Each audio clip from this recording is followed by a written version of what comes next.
हम कहते थे ना, जब भी हमसे पूछा जाता था कि भाई ये कह रहे हैं 100 करोड़ रिश्वत ली, 100 करोड़ रिश्वत ली, वो 100 करोड़ कहां गया? 500 से ज्यादा जगह तुमने रेड मार ली, कहीं चवन्नी मिली हो, अठन्नी मिली हो, 1 रुपया मिला हो, कहीं हमने खर्च किया हो, कहीं कैश पड़ा हो, कहीं लॉकर में मिला हो, कहीं स्विस बैंक में मिला, कहीं चवन्नी नहीं मिली, तो पैसा कहां गया? तो एक टीवी चैनल के इंटरव्यू में उस टीवी वाले ने मोदी जी से पूछा कि प्रधानमंत्री जी, ये केजरीवाल चारों तरफ कहता घूम रहा है कि आपके पास उसके खिलाफ कोई सबूत नहीं है, आपके पास उसके खिलाफ कोई रिकवरी नहीं है, फिर आपने उसको गिरफ्तार कैसे कर रखा है? पता है प्रधानमंत्री जी ने क्या कहा?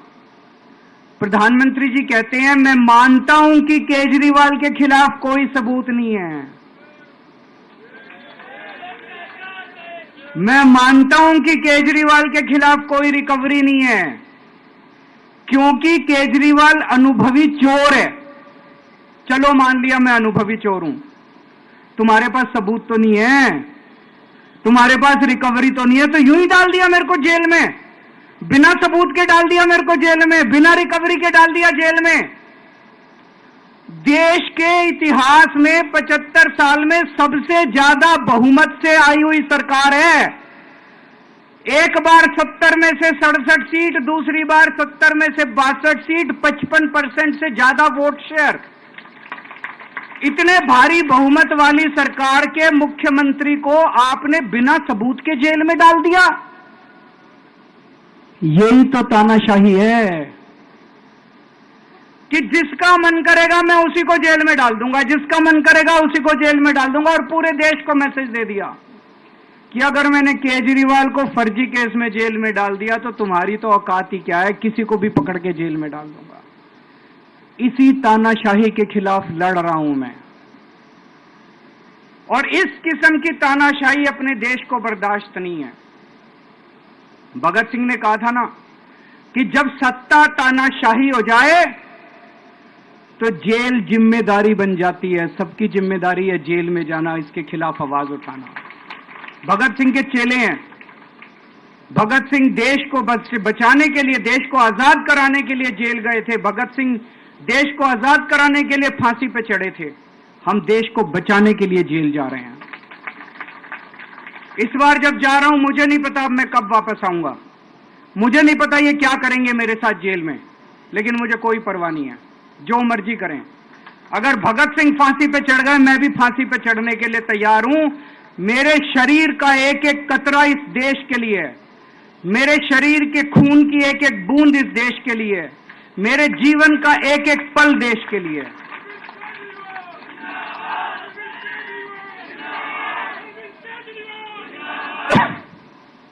अभी मैं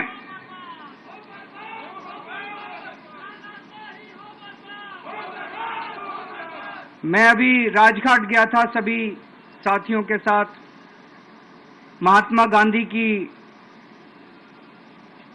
समाधि पे हम लोगों ने श्रद्धांजलि दी। गांधी जी ने इस हमारे देश से तानाशाही का अंत किया था, वो हमारे लिए प्रेरणा स्रोत हैं। उसके बाद हम कनॉट प्लेस गए, हनुमान मंदिर, वहां पे हमने हनुमान जी के मंदिर में जाके हनुमान जी का आशीर्वाद लिया। 4 तारीख को भी मंगलवार है, भली करेंगे बजरंगबली, करेंगे कि नहीं करेंगे? बोल बजरंगबली की। इनका नाश करेंगे, तानाशाहों का नाश करेंगे। अपने को किसी व्यक्ति विशेष से अपनी कोई दुश्मनी नहीं है, अपनी दुश्मनी तानाशाही से है, तानाशाही बर्दाश्त नहीं है अपने को। तो 4 तारीख को भी मंगलवार है और बजरंगबली का मेरे ऊपर, पार्टी के ऊपर बहुत आशीर्वाद है, देश के ऊपर बहुत आशीर्वाद है। मैं प्रार्थना करने गया था बजरंगबली को कि हे बजरंगबली, मेरे देश को बचा लो। अभी कल एग्जिट पोल आए हैं, मेरे से लिखवा लो, सारे एग्जिट पोल फर्जी हैं, बिल्कुल फर्जी हैं। एक एग्जिट पोल वाले ने राजस्थान में टोटल 25 सीट है, उसमें 25 में से 33 दे दिए उन्होंने बीजेपी को। ऊपर से आया होगा भाई बीजेपी को ज्यादा देने हैं, तो उसने कहा मोदी जी क्या याद रखोगे आप भी, आपको 25 में से 33 दे दिए। तो पूरा का पूरा फर्जी है, पूरा एग्जिट पोल फर्जी है। लेकिन असली मुद्दा यह है, इनको गिनती से 3 दिन पहले फर्जी एग्जिट पोल कराने की क्या जरूरत थी, यह समझने वाली बात है। मेरे को भी समझ नहीं आया। कई सारे लोगों की कई सारी बातें चल रही हैं। एक ये चल रहा है कि इन्होंने मशीनों का घोटाला कर दिया, लेकिन मैंने संदीप पाठक को भी बोला है और मैं सारे इंडिया गठबंधन की पार्टियों को बोलना चाहता हूं, अपने अपने काउंटिंग एजेंट को बोल दो पूरी तरह से सतर्क रहे। आखिरी तक अगर हार भी रहे हैं तब भी उठ के ना आए। कई बार क्या होता है, 1 राउंड में, 2 राउंड में, 3 राउंड में हार गए तो उठ के चले जाते हैं। उठ के नहीं जाना। सबसे लास्ट में रैंडम जितने बूथ होते हैं, ईवीएम मशीन होती है, उसकी पर्चियां पड़ती हैं। उन पर्चियों में से 5% पर्चियां उठाई जाती हैं।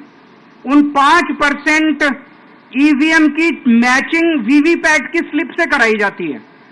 वीवीपैट पे जो स्लिप है उसकी काउंटिंग होती है, जैसे बैलेट पेपर की काउंटिंग होती थी, और उसकी काउंटिंग और ईवीएम की चेकिंग होती है दोनों की। एक भी मशीन अगर मैच ना करे तो वहां चुनाव रद्द कर दिया जाता है। तो अगर आपने ये चेकिंग कर ली वहां पे, तो इसका मतलब फिर ईवीएम का घोटाला हम बचा सकते हैं। फिर ईवीएम के घोटाला अगर कर रखा इन्होंने तो हम उसको एक्सपोज कर सकते हैं। तो सब लोगों ने लास्ट तक रुक के, आपका कैंडिडेट हार भी रहा है तब भी आखिरी तक रुक के आपको ये ईवीएम की चेकिंग करा के आनी है, ईवीएम और वीवीपैट की मैचिंग करा के आनी है। एक थ्योरी ये चल रही है कि इन्होंने इतना ज्यादा सीटें इसलिए दिखाई क्योंकि इनके लोगों ने शेयर मार्केट में इन्वेस्ट कर रखा है, और कल जब शेयर मार्केट खुले तो बम्पर होगा, तो ये अपने शेयर बेच बाच के अब खुद तो निकल लेंगे। बाकी एक थ्योरी ये चल रही है कि अफसरशाही पे दबाव डालने के लिए अगले 3 दिन में अफसरों से उल्टे सीधे काम कराने के लिए एक माहौल बना दिया गया। भाई आ तो हम ही रहे हैं, तो हमारी बात मानो, उल्टे सीधे काम करो, काउंटिंग में गड़बड़ कराएंगे, सब कुछ करेंगे। लेकिन फिर से मैं कह रहा हूं, अपने को, अपने काउंटिंग एजेंट, एआरओ, सब आरओ, सब लोगों को अपने को ट्रेन करके भेजना है और अपने को चौकन्ना रहना है। बाद में हम कहते रहे इन्होंने ये कर दिया, उसका कोई फायदा नहीं होगा। अभी अपने को चौकन्ना रहना है। एक थ्योरी ये चल रही है कि अगर इन्होंने कल ही कम सीट दिखा दी होती एग्जिट पोल वालों ने, तो हो सकता है कि इन दोनों के खिलाफ आरएसएस में और बीजेपी में कल ही बगावत शुरू हो जाती। 4 तारीख तक इंतजार ही नहीं होता, हो सकता है। तो कई सारी थ्योरी चल रही हैं, लेकिन अपने को सतर्क रहना है, चौकन्ना रहना है। मेरा अपना मानना है कि 4 तारीख को इनकी सरकार नहीं बन रही है। ये एग्जिट पोल से घबराने की जरूरत नहीं है, माइंड गेम है इनका, माइंड गेम खेल रहे हैं। आपको डिस्करेज करने के लिए, डिप्रेशन में डालने के लिए बिल्कुल नहीं जाना। आप उससे जाओ कि आप जीत रहे हो, आप अपने उस कॉन्फिडेंस से जाओ कि आप जीत रहे हो, और आखिरी तक आपको बैठे रहना है, किसी भी हालत में बैठे रहना है आपको। हमें हर एक को लड़ना पड़ेगा। ये चुनाव किसी पार्टी का या किसी नेता विशेष का नहीं है। ये चुनाव इस देश को बचाने के लिए है, इस देश में जनतंत्र को बचाने के लिए है।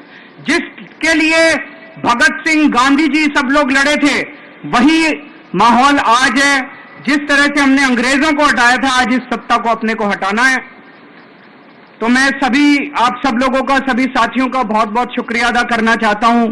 बहुत साथ मिला आप लोगों का इन 21 दिनों में। अब जब भी मैं लौट के आऊंगा फिर मिलेंगे आप लोगों से। तब तक के लिए अलविदा।